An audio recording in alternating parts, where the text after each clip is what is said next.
Доброго времени суток, дорогие друзья! В эфире национальной вещательной компании «Саха» передача «Новый день». В последующие минуты вы узнаете много интересной и полезной информации. В студии работает Власий Сергеев.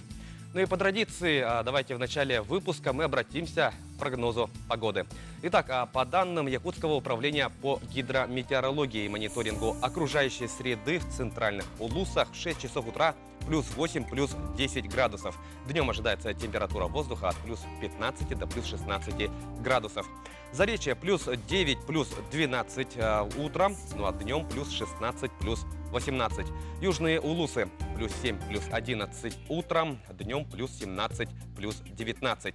Вилюйские Улусы плюс 7, плюс 10 утром, днем плюс 17, плюс 19. Нижнеленские Улусы утром плюс 4, плюс 10, ну а днем плюс 15, плюс 16 градусов. Западные Улусы плюс 9, плюс 12 утром, днем плюс 19, плюс 23. Колымо-Индигирские Улусы утром плюс 4, плюс 7, днем плюс 5, плюс 9. Янские Улусы плюс 1, плюс 5 утром, днем плюс 4, плюс 9 градусов. Северо-западные Улусы плюс 5, плюс 6 утром, днем плюс 6, плюс 11 градусов.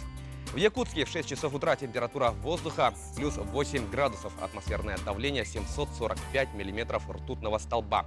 Ветер северо-западный 4,9 метров в секунду. Днем ожидается плюс 15, плюс 17 градусов, возможен небольшой дождь. Коронавирусная инфекция внесла коррективы в планы многих людей. Сейчас все мы надеемся, что вся эта ситуация скорее стабилизируется. О том, как же быстро войти в колею после карантина, нам расскажет педагог-психолог Инна Роева. Итак, Инна с нами на связи. Инна, доброе утро. Доброе утро. Ну что ж, мы знаем то, что сейчас у нас работает очень интересный проект под названием «Жизнь после карантина». Расскажите об этом проекте и каковы же его главные цели. Наш проект, да, «Жизнь после карантина», это, конечно, психологическая готовность выхода из зоны самоизоляции, да.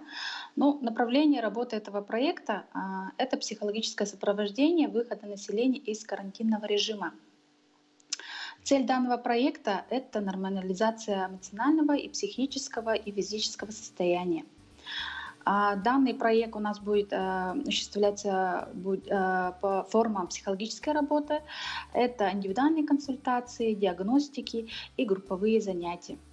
Ну, естественно, все это у нас идет через видеосвязь, да? Да, в формате онлайн, но это проект, получается, да, будет работать, пока мы в самоизоляции, будет работать в онлайн-режиме. Также будет, когда мы уже выйдем из карантина, будет работать уже как очно. Но любой организм, конечно, не любит, да, когда все резко происходит. Если вести аналогию, например, спортсмены сидели на карантине долгое время, да, и потом раз вышли резко, да, вот на матч, на бой там. Вот то же самое. Но если вот говорить об этом проекте, да, вот говорили мы про направления, но я знаю то, что есть тематики, вот по каким направлениям вот именно в этой сфере будет работать вот жизнь после карантина. Ну, групповые занятия будут проводиться по следующим тематикам, такие как профессиональное выгорание. Здесь работа будет направлена на снижение уровня стресса. Также тайм-менеджмент, да, то есть тоже работа направлена на управление временем. Также детско-родительские отношения, я считаю, что очень важное, да, именно гармонизация внутреннесемейных отношений. Также супружеские взаимоотношения, это то есть укрепление семейных отношений, да. И, конечно, это паническая атака. Так как паническая атака это результат стресса, да, поэтому наша работа будет направлена именно на способность расслабляться и преодоление тревоги. Вот хотелось бы поинтересоваться, вот чем может быть чревато вот длительное нахождение на самоизоляции, да, на карантине. Вот какие последствия могут возникнуть у человека? Ну, да, у всех самоизоляция проходит, конечно, по-разному, да, поэтому и проблемы у всех, у людей разные. Расстройство у людей начинается, конечно, проявляться тоже по-разному, да, но люди испытывают эмоциональное и психическое истощение. То есть у людей, конечно, соответственно, падает интерес ко всем каким своим начинаниям. Это может быть занятия какие-то, да, сериалы, обучение и так далее. Поэтому на самом деле, конечно, люди переживают этот период очень настолько, сколько вот нужна им психологическая помощь. Поэтому вот зародилась вот такая вот идея как бы создания этого проекта. Мгм. Чтобы как бы, да, последствия самоизоляции, как бы мы все понимаем, что оно вызывает тревогу. Ну вот, Инна, вот мы с вами продолжаем, да, работать. А вот некоторые люди только вот собираются в скором времени, да, вот в ближайшее время выйти на работу. Что вы посоветуете Мгм. им, вот, чтобы так быстренько войти в колею и вот не встретиться с различными вот проблемами? Да, но, конечно, мы все понимаем, что, да, в социуме, условно, конечно, будут 3 группы людей, да. Те, которые, например, избегают новых контактов, да, те, которые, конечно, будут действовать в зависимости от того ситуации, и те, конечно, будут со всеми общаться. Поэтому очень важно, да, что человеку надо беречь эмоциональное состояние. Да, обязательно надо создать какие-то взаимодействия в офисе, да, то есть, конечно, соблюдение личной гигиены, возможно, дистанции, да, и безопасный путь на работу, и также соблюдение учреждения здравоохранения. Но чтобы резко таких моментов, чтобы у людей не возникало, конечно, здесь очень роль будет играть именно такое направление, как тайм-менеджмент. Да, вот именно как управлять своим временем. Здесь, конечно, очень важно, как планировать свое действие, да, именно фиксировать цель письменно, то, что какую цель будет намечается на следующий день, да, то есть надо это как фиксировать письменно, да, планировать свой день. Также расставлять приоритеты, которые на важные, срочные и неважные, срочные, да. Также еще, конечно, освоить еще не менее важный навык, это когда умение говорить «нет». Бывают люди, да, сразу как бы стараются все на все хвататься, себе не дают вот именно как бы, да, навыка, как говорить «нет». То есть остановись, это можно сделать, например, завтра, да.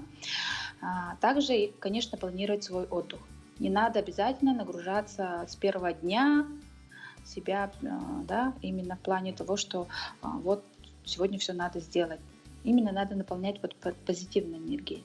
Ну, то есть начать потихоньку. То есть наш совет Да, таков. Нужно в первую очередь определиться с теми вещами, которые самые важные, ну, по степени важности, да, все это визуализировать письменно, и тогда, в принципе, мы можем добиться успеха, то есть войти в колею да, нормально, совершенно да. правильно. Ну, еще Мгм. актуальная сейчас тема, это, конечно же, то, что дети в школу в скором времени пойдут в школу. Вот как же быть родителем, как подготовить своего ребенка к тому, что вот ребенок очень долгое время учился дистанционно, и тут идет в школу. Дети, может быть, некоторые не хотят идти в школу. Вот как подготовить своего ребенка к школе? Ну, конечно, изначально надо было, можно сказать, да, не нарушать именно график режима дня, то, что, да, мы иногда летом, конечно, позволяем своим детям там допоздна играть, ложиться поздно, вставать поздно и так далее, но, конечно, начиная уже с августа месяца потихонечку войти в вот этот режим дня, и все равно психологическая подготовка должна быть, то, что все равно рано или поздно мы должны будем все равно учиться и выйти на работу, вот, поэтому, соответственно, какие-то профилактические беседы родители должны проводить, то есть подготовить ребенка к школе, что это не первый раз, как бы, да, мы уже как бы все равно дети знают, что приближается сентябрь, уже начинаются учебные занятия.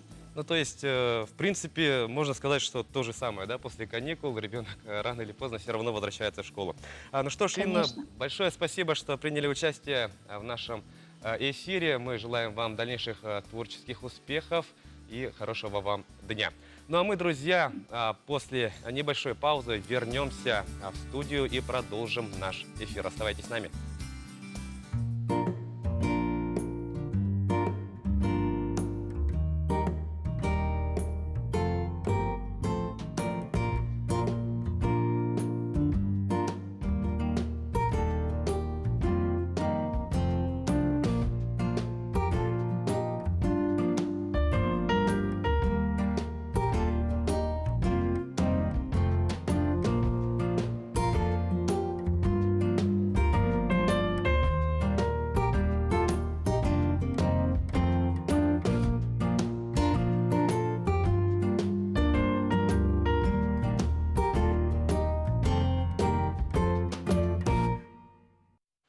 В Якутии сегодня завершается отборочный этап национального чемпионата World Skills, так называемая Олимпиада для тех, кто хорошо умеет работать руками, где принимают участие не только, то есть не королевы плавания и бокса короли, а будущие и настоящие профессионалы.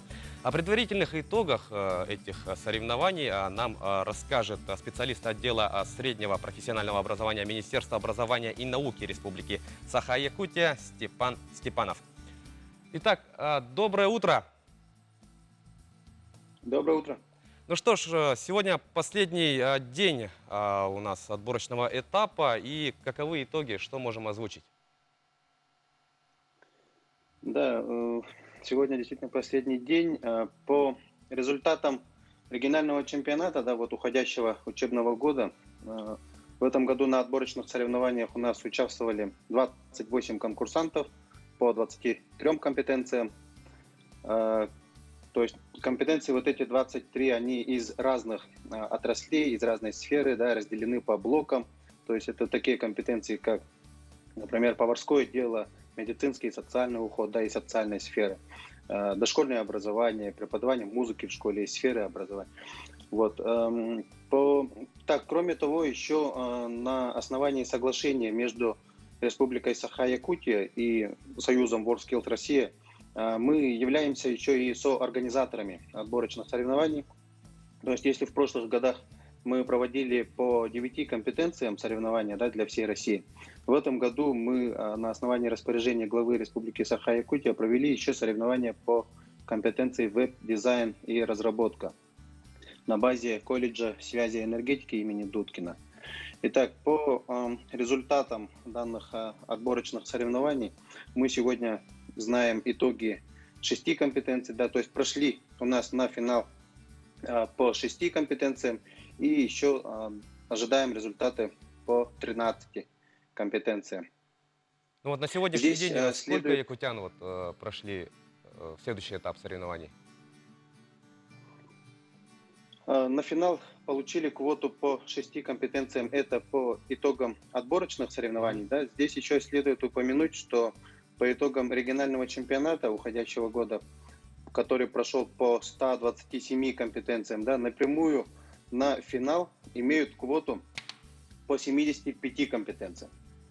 По 75 компетенциям. Кроме того, еще в рамках национального чемпионата отдельно выделяют чемпионат профессионального мастерства «Навыки мудрых». Это для людей старшего возраста, 50+. То есть по данной категории у нас 4 компетенции. Исходя из этого, у нас получается 6 компетенций по результатам отборочных, 75 напрямую, и более 80 компетенций на сегодняшний день имеют квоту уже в финале национального чемпионата. Ну вот мы видим то, что действительно впечатляющие, да, цифры. Вот, но тем не менее, как в проведении, да, отборочного этапа, я уверен, то, что вот сказалось, да, вот, пандемия и ограничительные меры. Вот, смогли ли вот организаторы, да, вы в том числе, вот, провести отборочный этап вот, на успешном уровне, несмотря на всю сложившуюся ситуацию? Да, действительно, в этом году пандемия внесла свои коррективы. Чемпионат у нас прошел в дистанционно-очном формате. Да? Почему в дистанционно-очном, почему в смешанном? То есть дистанционно наших участников оценивали эксперты, находясь у себя в субъекте. То есть в других регионах, да? То есть, например, Центр управления соревнованиями. Да, берем в пример Центр управления соревнованиями по компетенции веб-дизайн, который мы здесь организовали. То есть сюда к нам прилетел менеджер компетенции Олег Агарков со своей командой. Мы им здесь, значит, организовали все условия и связь, да, центральную связь, и всех участников они оценивали, находясь здесь дистанционно, то есть по прямой трансляции. В целях сохранения секретности заданий вся трансляция велась в закрытом доступе. Где-то были, конечно, могли быть накладки с интернет-связью и так далее. Да. В этой связи у нас техническая дирекция Союза очень хорошую поддержку оказывала. Да. И некоторые трансляции у нас велись не по тем приложениям и программам, которые планировали заранее, а быстро менялись подходы, транслировались, буквально сказать, по YouTube, допустим, да, и так далее. Но в любом случае, мы, думаю, справились с этой задачей, как организаторы 100%, да, и как участники тоже. Мы организовали здесь площадки на базе профессиональных образовательных организаций, чтобы наши конкурсанты тоже выполняли задания, находясь у себя в учебном заведении, в отдельном кабинете, и их оценивали уже другие эксперты, сидя в других субъектах. То есть это очень большой вызов, это совершенно новые подходы не только в России, а вообще в мире. В мире еще никто никогда не проводил подобного рода мероприятий именно в дистанционном формате. Ну, то есть успехи у нас не только в соревновательной, состязательной части, но и в организационном, да, уровне, на организационном уровне. Ну, WorldSkills это понятно, да, то, что это такое мероприятие, которое повышает вот, престиж средних специальностей, да, но также мы знаем то, что проведение подобных чемпионатов, конечно же, положительно сказывается на материальной базе вот, якутских образовательных учреждений. Вот можно об этом вот, подробнее? Ну да, вы правильно отметили. То есть благодаря проведению этих соревнований у нас совершенствуется материально-техническая база, закупаются новейшее оборудование по стандартам WorldSkills, да, а эти стандарты, как мы знаем, они международные. То есть наши эксперты, вот, участвуя на отборочных соревнованиях, да, когда вот в прошлых годах ездили в другие субъекты, обменивались опытом, участвовали в деловой программе там, с участием представителей крупных компаний, отраслевых организаций, да, то есть прорабатывались вот эти моменты, закупались новое оборудование. Конечно, все это обновляется. Но в этом году мы проводили чемпионат, то есть на тех площадках, которые уже готовились вот в предыдущие года. Да? Как мы знаем, Якутия давно уже в движении WorldSkills, с 2013 года, и из года в год закупаются новые оборудование, обновляется, и оно уже сегодня мы имеем возможность уже на тех вот построенных базах участвовать в таких мероприятиях федеральных. Да? И говоря уже о наследии чемпионата, вот есть такое понятие, да, наследие чемпионата WorldSkills, если в прошлых годах это было оборудование, вот конкретно, допустим, станок, да, новый по стандартам WorldSkills, он стоит на финале вот в Казани, который в прошлом году, и он стоит у тебя в учебном заведении, и ты там тренируешься. То есть это железо, которое ощутимое, вот можно видеть, потрогать, попробовать, опробировать. А в этом году у нас наследие чемпионата несколько иное. Оно, я считаю, на мой взгляд, оно в опыте, который получают наши преподаватели. Наши преподаватели – это опыт внедрения дистанционного вот обучения, да, формата, новых технологий и так далее. И сегодня мы получаем колоссальные возможности в образовании, в организации именно профессионального обучения и дополнительного профессионального образования, да, в том плане, что можно уже стало получать быстро и эффективно навыки по компетенциям дистанционно. То есть, допустим, есть очень хорошие специалисты, менеджера, да, они есть в каких-то других субъектах отдаленных. То есть не обязательно туда ехать, да, а находясь у себя, грубо говоря, у себя в квартире получать опыт и знания от ведущих специалистов. Ну, как в любых соревнованиях, да, например, если возьмем чемпионат мира по футболу, наследие чемпионата мира, наследие мундиаля, это, конечно же, спортивные объекты, инфраструктура. Да, в данном случае, вот как мы сказали, тоже действительно станок и, конечно же, бесценный опыт, что превыше денег. Ну что ж, Степан, благодарим вас за то, что приняли участие в нашем разговоре. Желаем вам и нашим ребятам хорошо проявить себя в финале национального чемпионата WorldSkills. Ну а мы, друзья, идем далее, переходим к нашей традиционной рубрике. Спорт продолжает возвращаться к прежнему режиму, а это значит, нам есть о чем вам рассказать. Как вы уже догадались, мы подготовили обзор спортивных событий. Давайте посмотрим.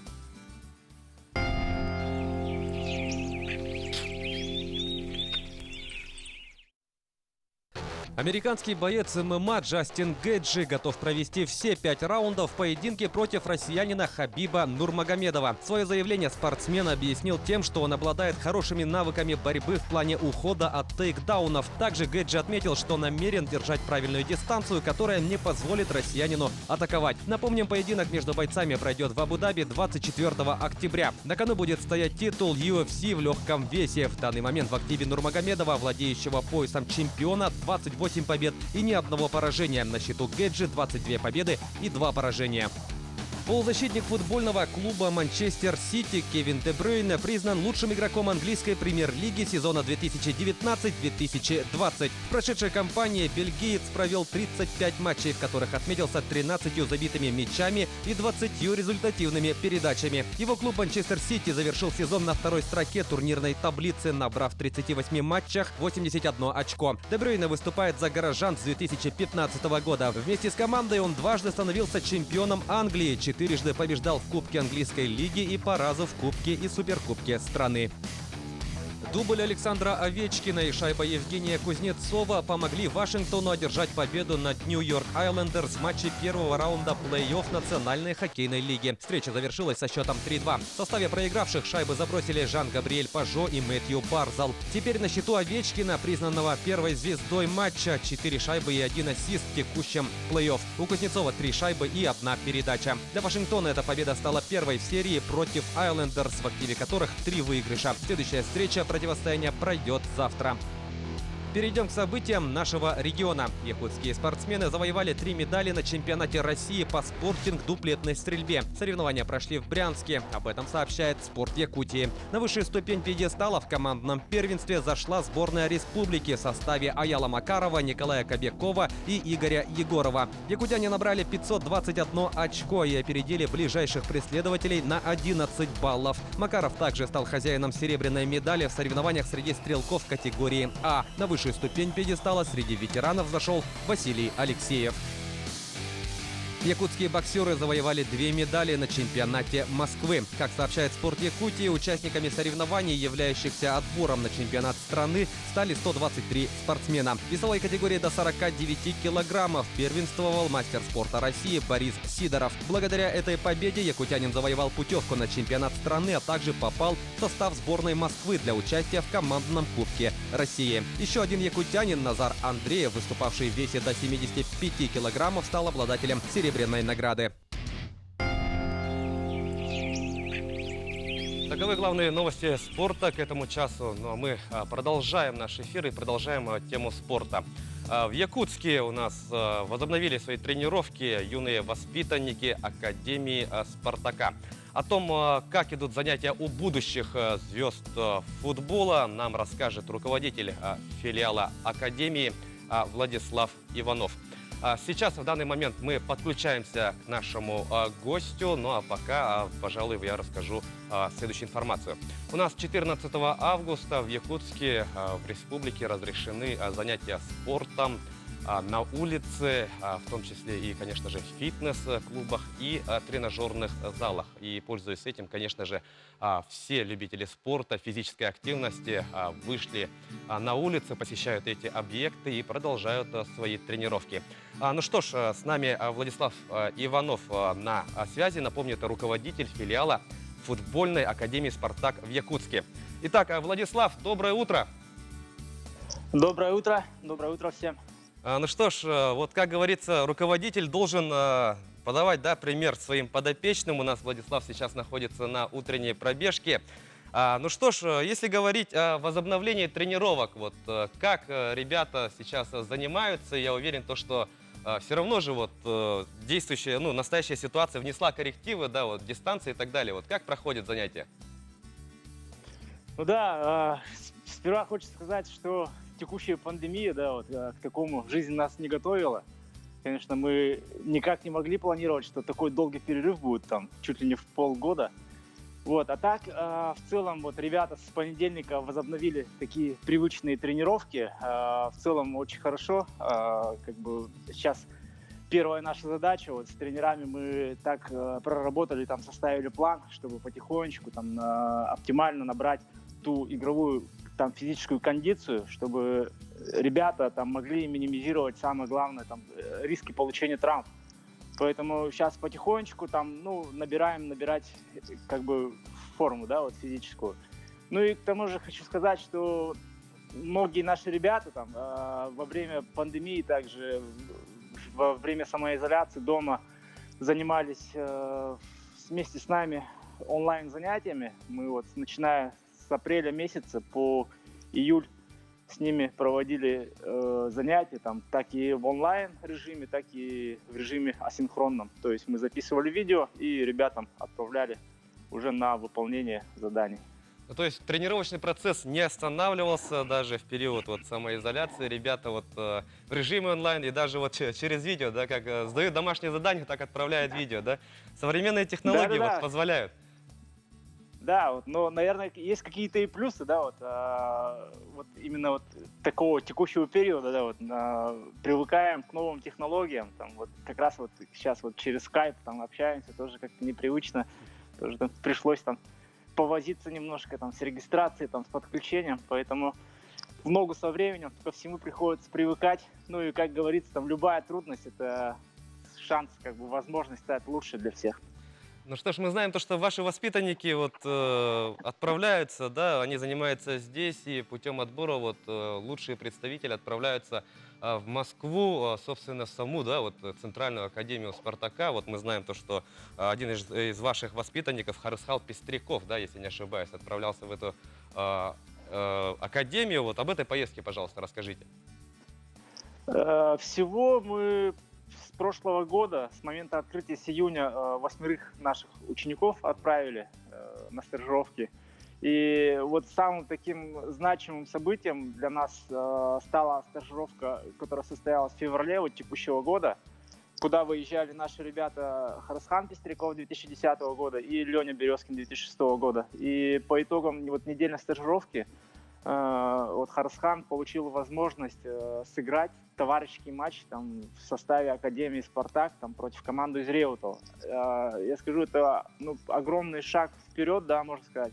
Это впервые, можно сказать, в истории якутского футбола, что парень из далекой Якутии примерил на себя именно вот форму ученика Академии «Спартака».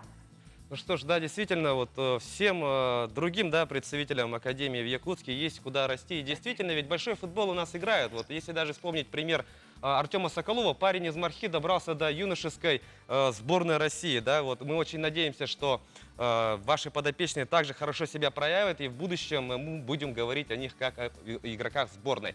Ну что ж, дорогие друзья, на этом новый день подходит к своему завершению. Эфир продолжат мои коллеги из Сангакюн. Оставайтесь с нами и хорошего вам дня.